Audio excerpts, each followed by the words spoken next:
자, 그래서 이 정보올림피아드 KOI 시험이 2019년부터 자, 개편이 되었죠. 자, 지금 이제 어떻게 개편이 되었냐면 1차 대회와 2차 대회가 있다. 그러면 1차 대회에서는 유형 1, 유형 2, 유형 3 이렇게 이제 세 가지 형태로 시험을 치릅니다. 유형 1에서는 이산수학 12문항이 나오고요. 유형 2에서는 정보과학 8문항, 그리고 유형 3에서는 프로그래밍 2문항이 나와요. 여기서 이제 이산수학 문항은 기존 그 정보올림피아드에서 컴퓨팅과 문제 해결과 동일한 스타일입니다. 100점 만점이고요. 그 다음에 유형 2 정보과학 문제는 비버 챌린지라고 전 세계적으로 유명한 정보과학 대회가 있거든요. 비버 챌린지 스타일 문항이 8문항인데 이 또한 100점. 그 다음에 기존의 정보올림피아드 전국대회 1, 2번 수준의 알고리즘 문제, 이 프로그램 문항이 2문항, 한 문항당 100점씩 이렇게 해서 200점, 총 400점 만점으로 치르는 것이 1차 대회다. 그럼 1차 대회에서 이제 지역별 금상, 은상, 동상, 장려상 이렇게 이제 상을 주는데 동상 이상이어야지 전국대회에 출전할 수 있습니다. 그 다음에 2차 대회는 이제 프로그래밍 4문항이 나오는데요. 기존의 정보올림피아드 전국대회 1, 2, 3, 4번 수준의 알고리즘 문제가 나옵니다. 총 400점 만점으로 나옵니다. 그러니까 여기서 보면 전국대 1, 2번과 1차 대회 이렇게 두 문항이 난이도가 이제 비슷하고 2차 대회에서는 수준이 더 어려운 문제가 3, 4번 문제에 배치되었다고 보면 되겠어요. 그래서 정보올림피아드 1차 대회, 2차 대회 이런 식으로 시험 문제가 출제가 된다. 이렇게 이제 파악을 해 주시면 되겠습니다. 자, 그러면 작년에 이제 출제가 되었던 정보올림피아드 그 1차 대회에서 유형 1, 그러니까 이제 이산수학이죠. 이산수학 문제가 어떤 식으로 출제가 되었는지 한번 이제 파악을 하면 초등부 같은 경우는 뭐 부등식, 뭐 그래프, 뭐 조합 문제, 좌표와 영역 문제, 369 개미 문제 뭐 이런 식으로 좀 나오고 있습니다. 해문 문제라든지 뭐 토끼와 관련된 뭐 알고리즘 문제라든지 이런 문제가 쭉 나오고 중등부 같은 경우도 뭐 이진수, 진법 체계, 뭐 한북 그리기 문제, 하노이탑, 해문 문제, 기하 패턴 이런 문제가 이제 쭉 나와요. 그래서 여기서 보면 꼭 이산수학이 아니더라도 내가 이제 이산수학이 아니더라도 내가 어떤 수리적인 감각이 있으면 풀 수 있는 그런 문제도 많이 있는데 주로 한 70% 이상이 그 이산수학적인 주로 그 C 언어를 탐구하다 보면 C 언어의 이제 그 알고리즘 문제를 수학화시켜서 나온 문제가 많이 있어요. 그러니까 타일 채우기 문제라든지 해문 문제라든지 하노이탑 문제라든지 자 이런 것을 다 알고리즘으로 표현할 수 있거든요. 근데 그 알고리즘을 수학적인 문제로 이렇게 출제를 시키는 겁니다. 여기서도 이제 해문 문제라든지 뭐 빼기 연산이라든지 뭐 조합 문제라든지 이런 것을 실제로 다 코딩 문제로 다 존재를 해요. 근데 이것을 수학적으로 표현해서 나타낼 문제다. 그러면 내가 이제 어떻게 이제 공부를 해야 되냐면 사실은 C 언어를 그 지속적으로 탐구를 하면 이런 이산수학 문제를 접근해서 풀기가 좋습니다. 그리고 지금 초등부 문제 같은 경우도 보시면 사실은 중학교 1학년 수학을 알아야지 풀 수 있는 문제들이 많이 나와요. 그러니까 내가 초등학교 4학년, 5학년이다. 근데 정보올림피아드 초등부 내가 이제 응시하고 싶다. 사실은 중1 수학을 좀 파악을 하고 있어야 돼요. 그리고 중1 수학을 뭐 심화까지 이렇게 좀 공부를 해주시고 중등부 같은 경우는 이렇게 중학교 전체 이제 심화 과정을 해놓을 필요가 있죠. 중학교 과정을. 그리고 이산수학과 관련된 예를 들어서 수열이라든지 행렬이라든지 뭐 그 집합과 명제라든지 이산속과 관계된 것은 고교 과정도 좀 파악을 하고 있어야 됩니다. 중등부 이제 학생 같은 경우. 그래서 이산속과 관련해서 이제 쭉 설명을 했고,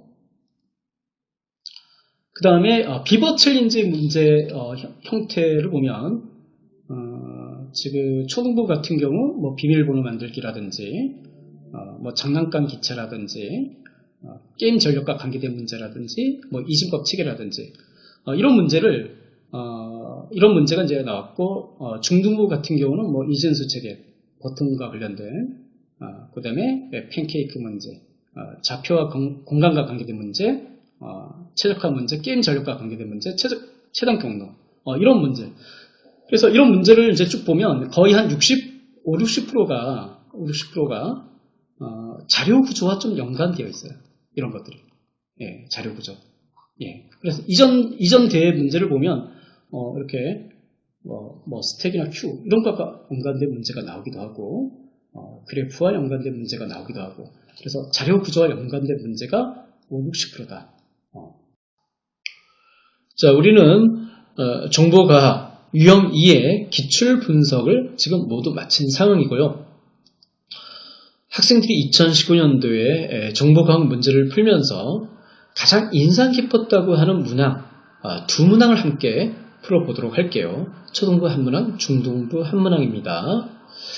실습 사이트는 edu.gurum.io, edu.gorm.io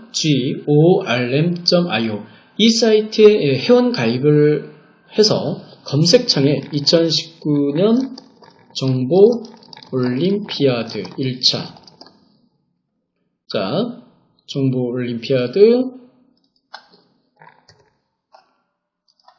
1차 기출이라고 이렇게 하면 1차 대회 문제 다시 풀기 이렇게 나오거든요. 그래서 이쪽으로 링크가 되어 있으면 클릭해서 들어가 주시고요. 그래서 초등부 1교시, 초등부 2교시, 중등부 1교시, 중등부 2교시 이렇게 온라인상에서 문제를 풀도록 환경이 되어 있어요. 그러면 유형 2에 우리는 6번 문제로 들어갑니다. 그럼 여기서 이제 한번 문제를 읽어보면, 비버 두 마리가 당 같은 게임을 하고 있다. 비버는 나뭇가지를 모아서 짓는데 무더기 A에는 나뭇가지 7개, 무더기 B에는 나뭇가지 5개가 있다. 비버는 차례대로 돌아가면서 두 무더기 중 하나를 골라서 여기에서 원하는 개수만큼의 나뭇가지를 가져갈 수 있다. 단 하나 이상의 나뭇가지를 반드시 가져가야 한다. 그러니까 뭐 2개, 3개를 가져가도 된다는 얘기죠. 마지막 나뭇가지를 가져가는 비버, 즉 이 비버가 나뭇가지를 가져간 다음에 두 무더기가 모두 나뭇가지가 없으면 이 비버가 게임에서 이긴다. 그러니까 마지막에 나뭇가지 하나가 남아있고 내가 이것을 가져가면 이긴다는 얘기죠.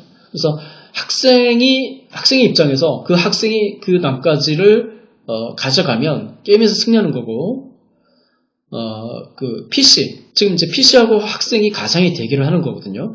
PC가 마지막 나뭇가지를 가져가면 그 학생이 지는 겁니다. 게임을 먼저 시작할 때 상대 비버에게 승리하자, 게임이 이긴 후 제출하지 않으면 무효가 된다. 그래서 이 게임은 이제 전략보드 게임이라고 해서 님 게임이라고 하거든요. 그래서 이것을 시뮬레이션 형식으로 해서 문제를 출제했다고 보면 됩니다. 그래서 이 게임에서 승리하기 위해서는 지금 A 무더기와 B 무더기가 있는데 내가 할 차례라면 A와 B 무더기의 개수를 같게 만드는 겁니다. 항상 같게 만들면서 진행하며 나가면 마지막에 A하고 B가 또 이렇게 한 개 남았을 때 상대방 이제 비버 PC가 예를 들어서 B에 있는 마지막 한 개를 가져가면 A에 있는 나뭇가지 한 개를 마지막에 내가 가져가면 승리하게 된다는 얘기죠. 그래서 한번 이기는 경우를 한번 실습을 해보도록 하겠습니다. 자, A에 7개, B에 5개니까 개수를 맞춰볼게요. 5개, 5개. 그러면 지금 B는 5개, A가 3개니까 개수를 맞추기 위해서 B는 2개를 가져갑니다. 그러면 지금 PC가 2개를 가져가서 A에 3개, B에 1개가 남았죠. 그럼 개수를 항상 같게 맞춰줘요. A의 2개를 가져가면 개수가 같죠. 그러면 상대방 PC가 1개를 가져가게 되고 마지막에 1개가 남았기 때문에 내가 이것을 가져가면 결국은 승리하게 된다는 얘기죠. 그래서 이렇게 링게임을 전략 시뮬레이션 게임으로 해서 이렇게 게임 전략을 세워서 문제를 푸는 형식으로 참신한 문제가 정보 올림피아드에서 출제되었다고 보면 되겠습니다. 자, 다음으로 유형 2의 중등부 정보과학 문제 중에서 학생들이 푼 문제 중에서 제일 인상 깊었다고 하는 문항 한 문제를 예시로 풀어보도록 합니다. 마찬가지로 게임 전략과 관계된 문항이었습니다. 다음과 같이 2 곱하기 20 크기의 격자 칸이 주어져 있다. 게임의 규칙은 번갈아 가면서 살아있는 칸을 고르는 것인데 한 칸을 고르면 그 칸과 그 칸의 오른쪽, 위쪽, 오른쪽 위에 있는 모든 칸들이 죽는다. 자, 여기서 세로 2칸, 가로 20칸, 2 곱하기 20 격자 모양의 칸이 주어져 있어요. 그러니까 총 40개 칸이 되겠죠. 그래서 한 칸을 고른다라고 하면 그 칸과 그 칸의 오른쪽, 그 칸과 그 칸의 여기 오른쪽, 위쪽, 오른쪽, 위쪽이 모두 죽는다는 얘기죠. 그러니까 이렇게 흰색은 일단은 살아있는 칸인데 일단은 어떤 칸을 고르면 이와 같이 칸이 죽어나간다는 얘기죠. 제일 왼쪽 아래 칸을 고르는 경우 진다. 여기를 고르면 진다고 합니다. 당신이 먼저 게임을 시작한다고 하자. 게임에 이겨라. 게임을 하고 있는 도중에 제출할 시 다른 문제를 보고 오더라도 그 상태로 게임을 이어나갈 수 있다. 게임에 이긴 후 제출하지 않으면 무효화된다. 그래서 이 게임에서 한번 지는 경우와 이기는 경우의 예를 차례대로 한번 보여주도록 하겠습니다. 자, 먼저 지는 경우의 예를 한 2가지 정도 보여줄게요. 이게 왜 지는지 한번 살펴보세요. 자, 내가 선택하고 동그라미는 사람이 선택하는 거고 X는 지금 PC가 선택하는 겁니다. 그래서 지금 사람이나 PC나 서로 칸을 랜덤하게 선택을 하고 있어요. 그런데 PC는 생각을 하면서 풀고 있는데 사람은 아무 생각 없이 푸는 겁니다. 결국은 패배하게 되죠. 그래서 패배하게 되는 경우를 하나만 더 보도록 하죠. 사람이 동그라미를 먼저 선택할 때 항상 맨 오른쪽 위를 선택을 하는 규칙으로 진행을 해야 됩니다. 이 게임의 경우. 그래서 동그라미는 사람이고요. X는 PC인데요. 전략적으로 이것을 접근을 해야 되는데 아무 생각 없이 버튼을 누르면 PC에게 당하게 되어 있습니다. 그래서 이번에는 이제 이기는 경우의 예를 마지막으로 한번 보여주겠는데요. 왜 이기게 되는지를 한번 우리 학부모님들이나 학생들이나 한번 살펴보시기를 바랍니다.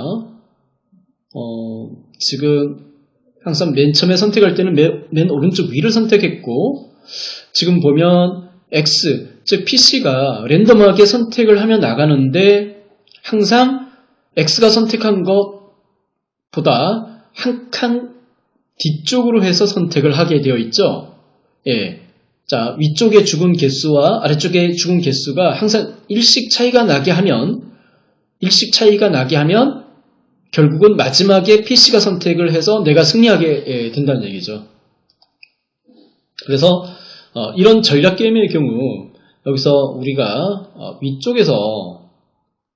위쪽에서 죽은 수 이거 X 그 다음에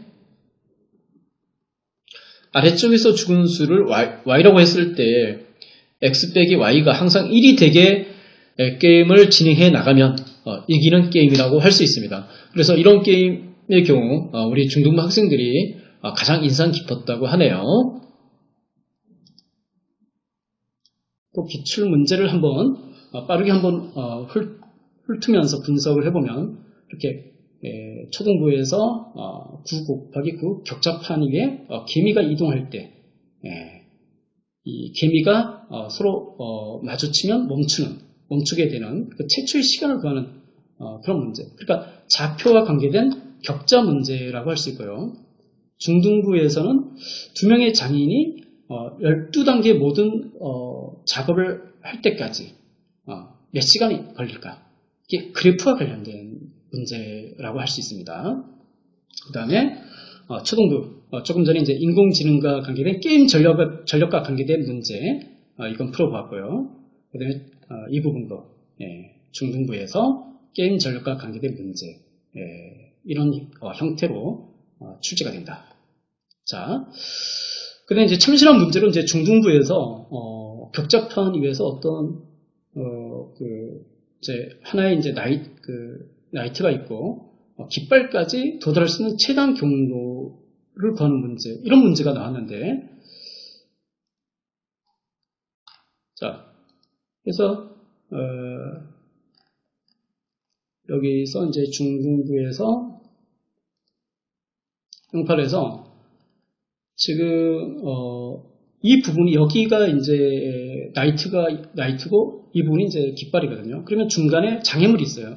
장애물이 있을 때 이 나이트가 이동하는 방식이고요. 이렇게 니은자 형태로 항상 이동할 수 있어요. 세 칸을. 그랬을 때 최소 버튼을 눌러서 도달할 수 있는 방법을 우리가 실행을 해야 되는 겁니다. 그래서 이걸 한번 해보면 2, 3, 4, 5, 6, 7, 8 이런 형태로. 그러니까 좀 게임 환경에 좀 익숙한 친구들, 이런 친구들이 좀 잘 접근해서 풀 수 있는 그런 재밌는 문제라고 할 수 있어요. 자, 그래서 이삭이 이제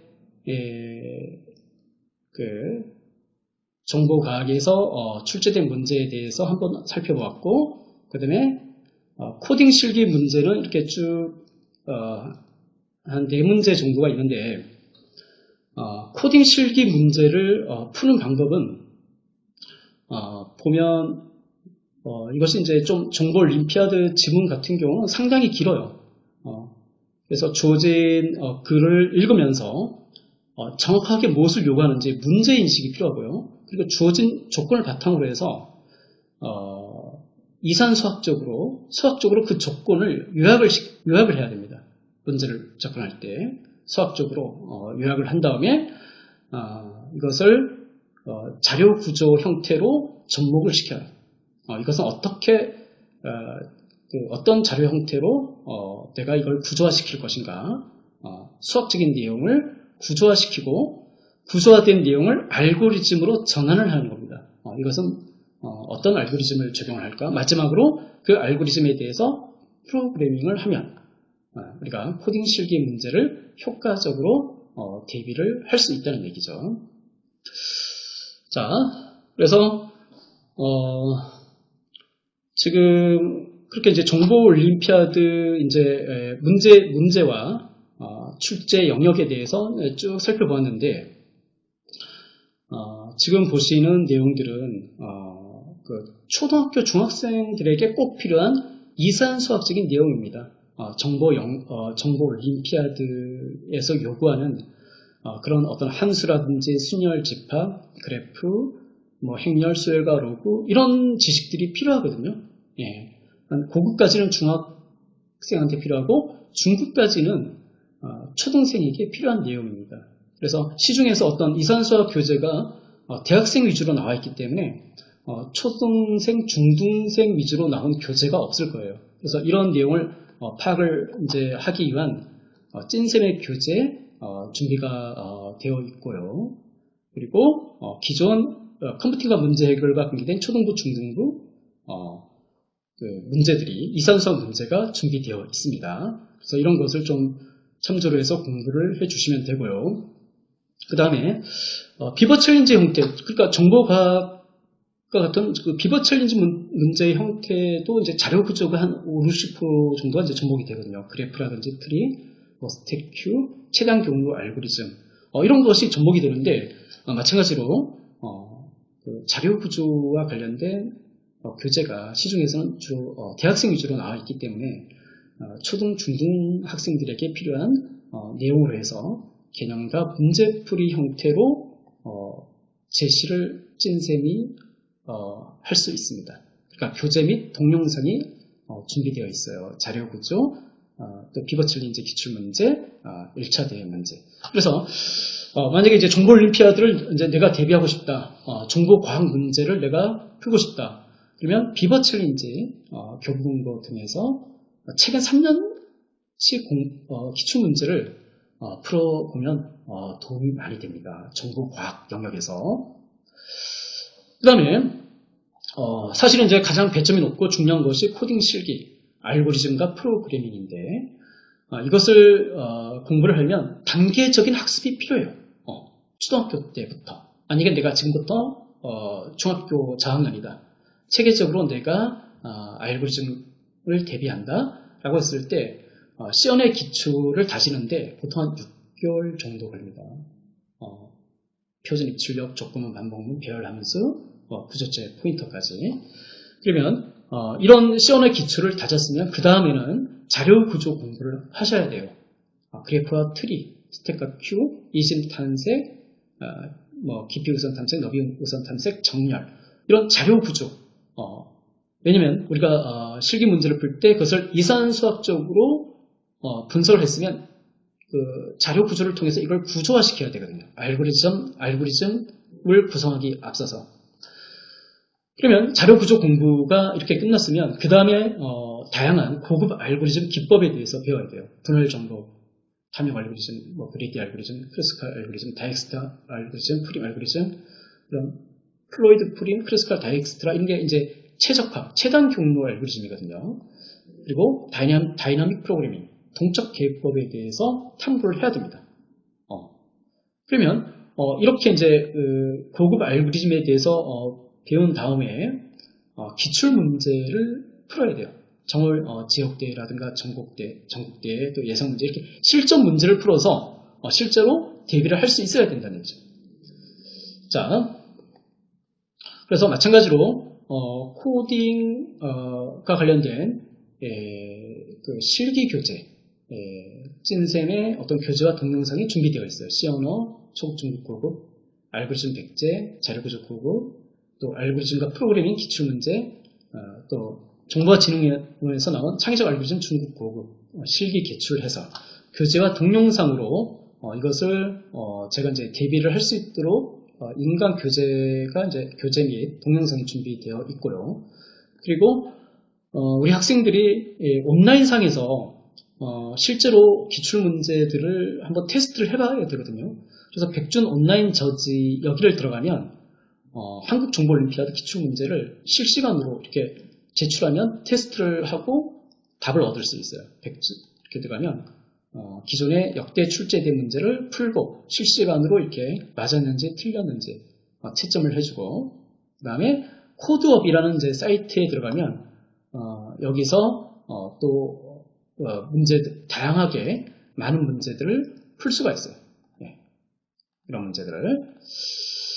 그래서 이제 마지막으로 한 가지를 이제 제시를 하면 이제 그 알고리즘을 공부를 할 때 저 같은 경우는 비주얼고라는 사이트를 통해서 실제로 정렬이라든지 그래프 트리라든지 이런 것들을 실습을 많이 시켜줍니다. 시뮬레이션을 직접 하면서 공부를 하면 알고리즘 공부가 효과적으로 진행이 될 수 있어요. 자, 그러면 이상으로 정보 올림피아드까지 해서 4가지 대회에 대한 해설을 설명회를 마치도록 하겠습니다. 자, 이상으로 마치고 그 다음에 이제 질의응답을 한번 받아보도록 하겠습니다.